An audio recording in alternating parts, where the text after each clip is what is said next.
Hey everyone, I'm Diraj Goel, founder of Get Fresh Ventures. At Get Fresh, we work with founders at different stages, helping them scale from cradle to exit. Having come from operations for over 30 years and leveraging technology, the main motivation is to get founders to actually live lives and not be completely obsessed and working all the time in their companies and scale confidently. Today, we actually have David Abbey from Endless. I think. Is that Yep, how you Endlss. pronounce it? Yep. And Penny AI. As a part of our founder spotlight series, what we're looking to have conversations on is the real founder journey. What actually happens behind the scenes in building companies and scaling companies. And David has had quite a journey. Agency operator, a repeat founder. I think you've also raised a few rounds. Yep. If I'm not mistaken, like 20 million for Penny. 32.6 if we're counting. And that's US or Canadian? US. US. Okay, there you go. So it was much larger than I thought. But why don't you tell us more about your journey yourself and what you've been up to? Yeah, well, thank you very much for having me. The journey's been an awesome one since 2018. I was working in the fintech space in Vancouver and then saw an opportunity to start Penny with some friends and kind of dove headfirst into it. And obviously the topic of the founders, there's no perfect time to do it. I had 3 kids in diapers at the time. I had an incredibly supportive wife. And it's been the most incredible experience through scaling Penny, and we'll talk a bit about the ups and downs of that one. And then most recently bringing Endlss to market, which is, but the landscape has changed completely from an investor perspective, from a go-to-market perspective, from a technology and AI exponentially faster. So the vast majority of my time is spent on Endlss and working with mostly other D2C founders and helping them build and scale their companies as they're navigating the landscape. So tell me about Penny AI and Yep. Endless. You raise a bunch of money in the height of the post-pandemic before the slump. Yep. Tell me about Penny and what it was trying to do and what got you to that raise. Yeah. So Penny worked directly in the direct selling space, and the problem we solved was actually for my wife. And that industry is full of a volunteer workforce and a distributed workforce, and the companies that you work for don't provide you with a lot of tools, a lot of enablement. At the time, I think Outreach would have been Gong would have been kind of scaling in the B2B world, but there was nothing in this vertical. My co-founder, Chris, previously run the labs team at Hootsuite and really understood social. I had come from a different point of view. And the thesis was pretty straightforward is there's hundreds of thousands of independent sellers for direct selling companies around the world with no access to data, no access to great tooling. So why don't we build Penny? It was built on kind of the premise of using machine learning and all the data that the companies can provide to tell them what to do every day, just to be super efficient. A lot of founders say timing is really important, and we absolutely nailed the timing, right? Machine learning was just really coming up. That's like,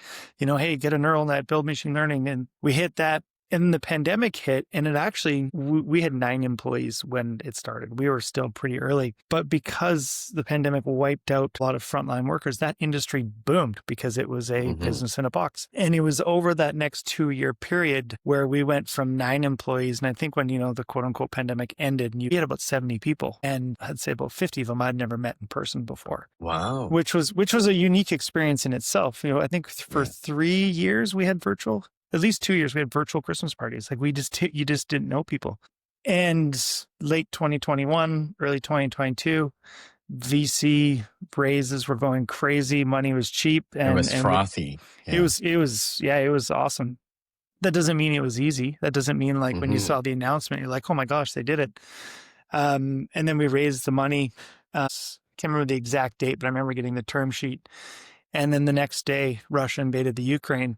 And I called one of our investors to see if we are going to negotiate the term sheet or wait for a new one. And he's like, nope, I was in the dot-com bubble. I was in the financial crisis and Russia just invaded the Ukraine. All bets are off. This is your term sheet. And we're like, done. But even getting to that, when we raised that round, it was a big one. We had 70 employees. We had, I think, 3 months left in capital. It was insanely hectic. And I remember the last maybe like 3 days before we closed and actually got funded, I was in the fetal position on the couch, just overcome with anxiety and pressure. And then the fundraise closed, and it wasn't like popping bottles, and it was, it wasn't, yay, we're going to be in TechCrunch, here's a bunch of money. It was just like, I was so relieved at that moment. And that's kind of like right up to 2022.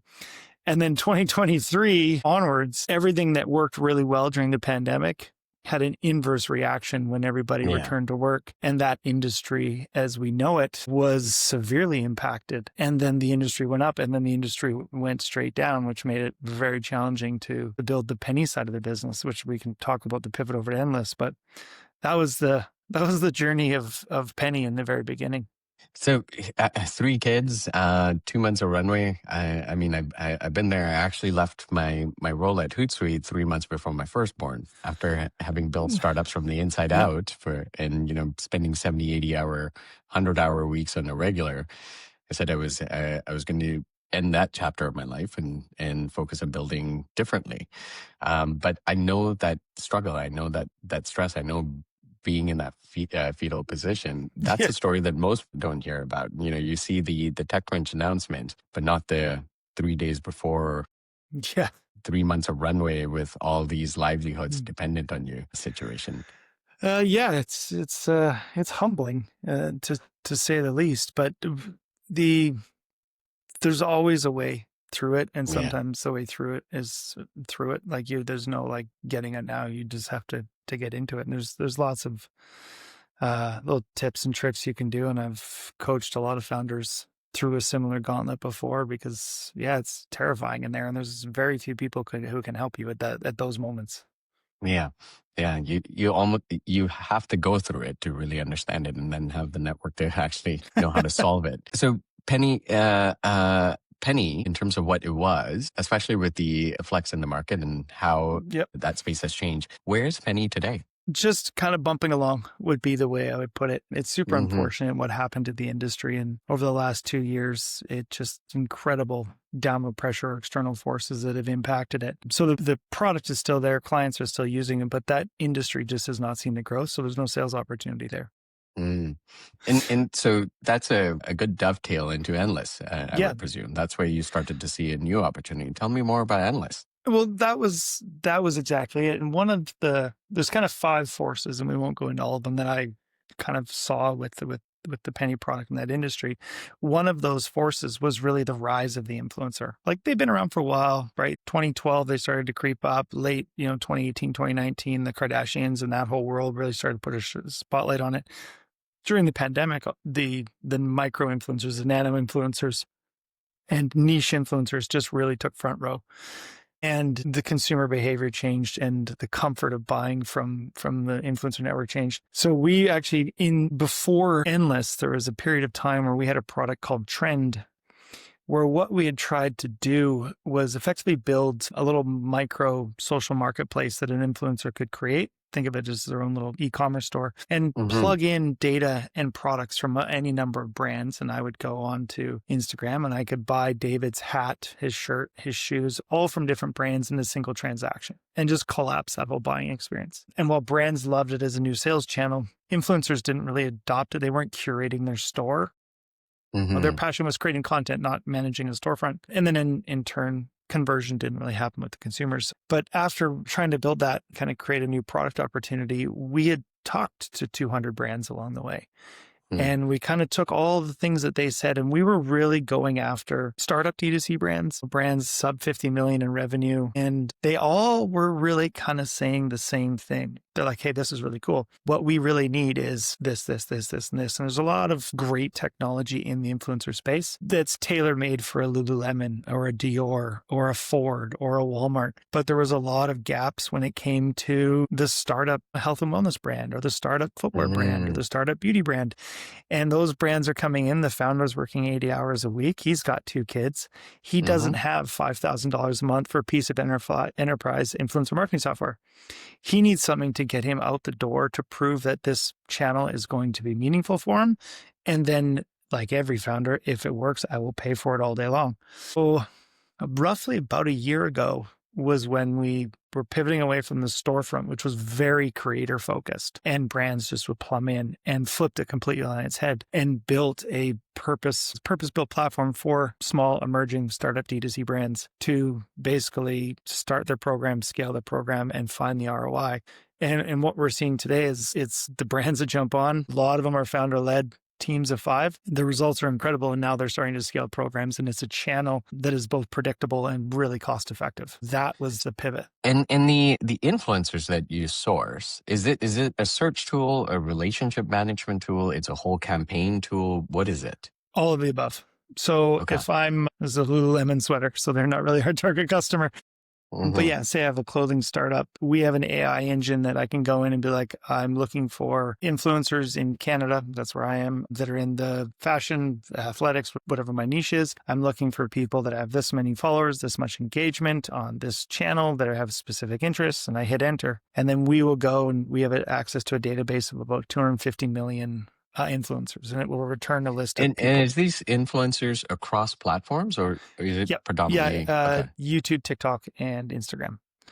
Mm-hmm. Then I've got my list of people. We built a co-pilot that effectively would do all your messaging for you. So I can then message all these people. And what it does is it will personalize a message to David based on some content. So it's not a robotic templated message. It's like, hey, David, I'm from so-and-so brand. Your last piece of content was really in line with our brand. We'd love to do a paid collaboration with you. We'd love to say, as an ambassador. We'd love to gift you products. And then the moment that person says yes, we then do the onboarding. We do the activation. We have automated gifting. We have an in-app chat for ongoing communication. We do your links, we do your conversion, we do your analytics, we do your payments. And then if you do paid campaigns, we have a little DocuSign for influencer marketing where you could basically spin up a legal contract in about 3 minutes and have it executed. And for the small person, the small brand, that just saves a ridiculous amount of time.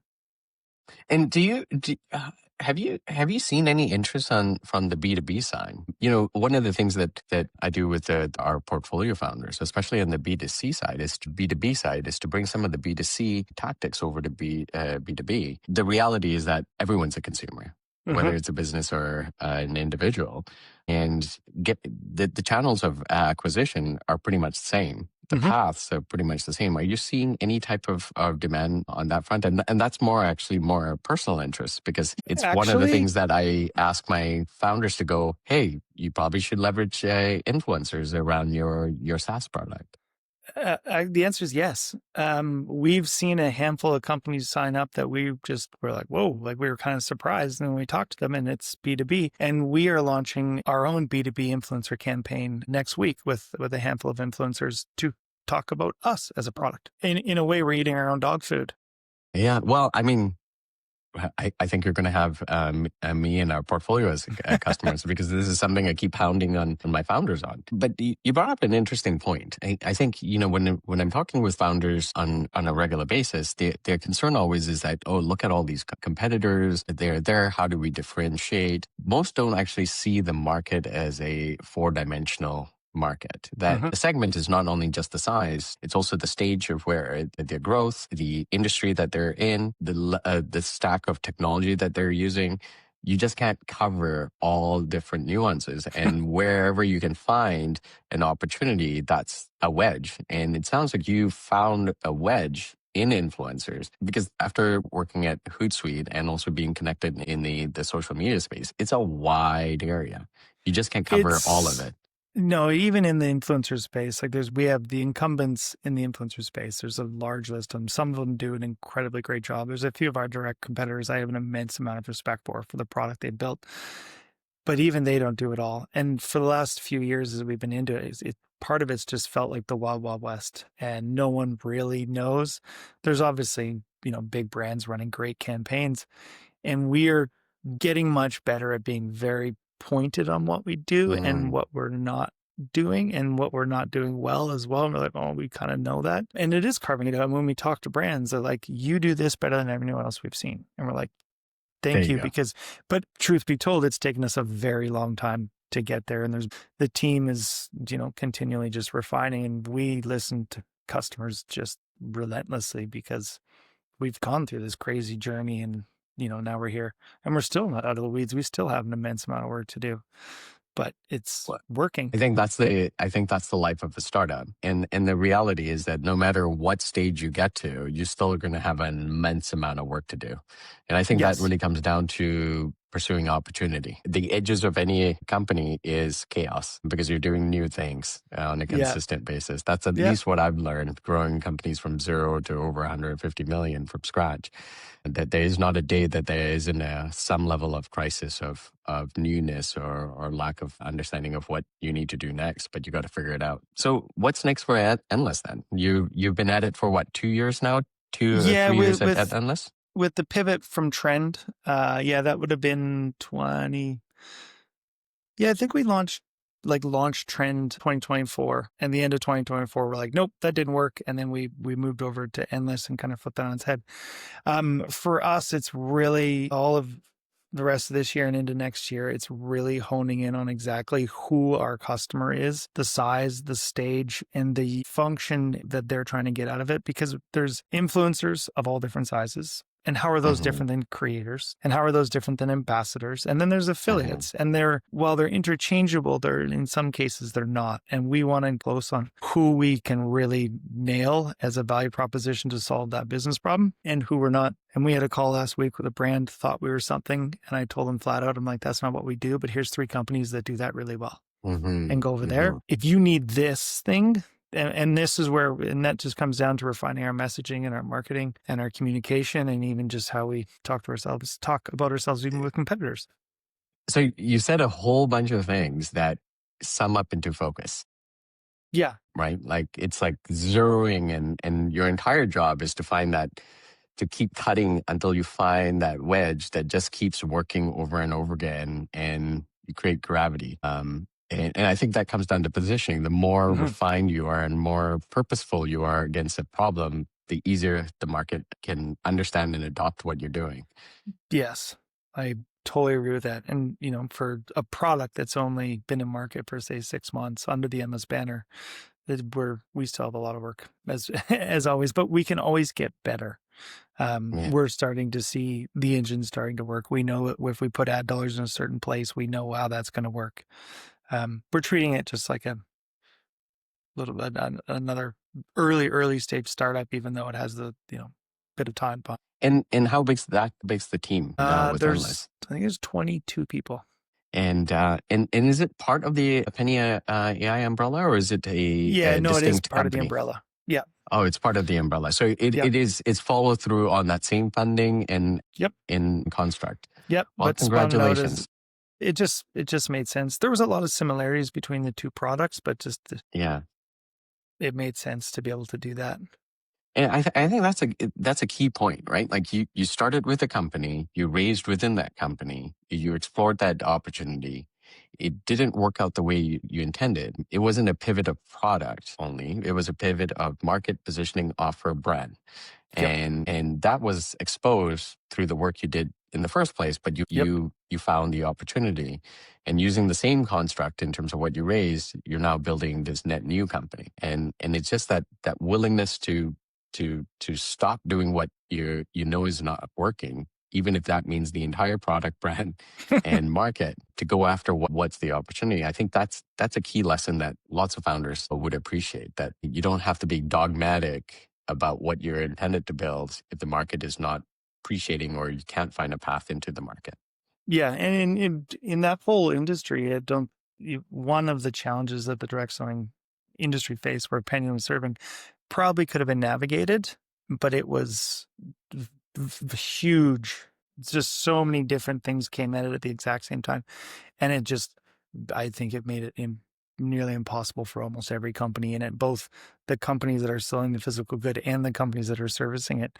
So you're like, okay, well, I'm not going to keep, it's like we've used the joke. It's like, okay, we make DVD cases for Blockbuster. Like, we're going to reinvent the cases, or are we going to figure out how to do something differently? And that was kind of the conversation we had to Yeah. have. We're not is. Well, congratulations. Well, thank you. We only have so much time. I wish I could talk to you a lot more, but I'm in North Van, so not very far from you. If you're ever Yep. headed out this way, or maybe I'll just shoot you an email after the fact, and we can catch up. It would be good to compare notes. And Absolutely. I also do a founder dinner. I was just at one yesterday. I'd love to have you at the table, because I think I'd love that. what you do is, in selfishly, what you drive is top of funnel, qualified top of funnel. And it's a skill Yep. that I think more founders need to leverage around community-based marketing and being able to tap into existing audiences versus trying to create their own. Well, yeah, Thank no, you I for being appreciate that. on with me, David, and it's a pleasure. And we'll follow up soon enough.